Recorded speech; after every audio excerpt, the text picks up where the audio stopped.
क्या आप जानते हैं कि अर्थ के सरफेस से 700 किलोमीटर नीचे एक बड़ा ओशन मौजूद है। अमेरिका के स्टेट ऑफ इलिनॉइस के रिसर्चर्स ने इसकी रिसर्च की है। इसमें सभी ओशंस के टोटल पानी से 3 गुना ज्यादा पानी मौजूद है। अब धरती पर पानी कहां से आया? इसकी खोज करते वक्त साइंटिस्ट को इस ओशन के बारे में पता चला। ये ओशन अर्थ के सरफेस के नीचे एक नीले रंग की चट्टान में छिपा है। खोज करने वाली टीम के साइंटिस्ट स्टीव जैकब्स ने बताया है कि ये चट्टान एक स्पंज की तरह है जो पानी को सोखता रहता है। 2000 सेस्मोमीटर के जरिए 500 भूकंप की स्टडी के बाद इस महासागर का पता चला है। दरअसल पृथ्वी के नीचे उठने वाली तरंगे जब किसी नमी वाली चट्टान से होकर गुजरती है तो इनकी स्पीड धीमी पड़ जाती है। सेस्मोमीटर के जरिए इन्हीं वेव्स की स्टडी के बाद महासागर की खोज की गई थी। इस खोज के बारे में पहली बार साल 2014 में जानकारी दी गई थी। इसे एक साइंटिफिक पेपर यानी कि dehydration melting at the top of lower mental में बताया गया है।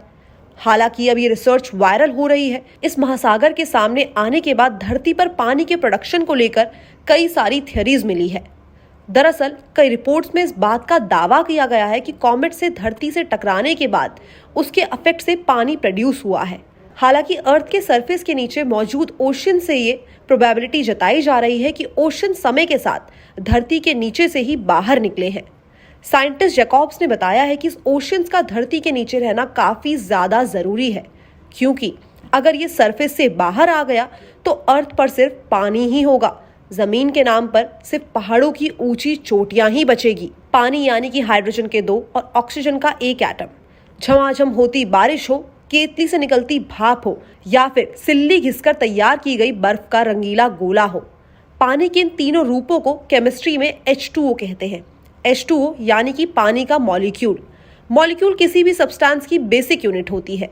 ये ठीक वैसा ही है जैसे कि ऑर्गन्स और सेल से मिलकर हमारा शरीर बनता है, यानी कि सेल्स हमारी बॉडी की एक बेसिक यूनिट है। H2O यानी कि पानी ये 3 एटम से मिलकर बना है। इसमें 2 हाइड्रोजन के एटम्स हैं और 1 ऑक्सीजन का, इसलिए इसका नाम H2O रखा गया है।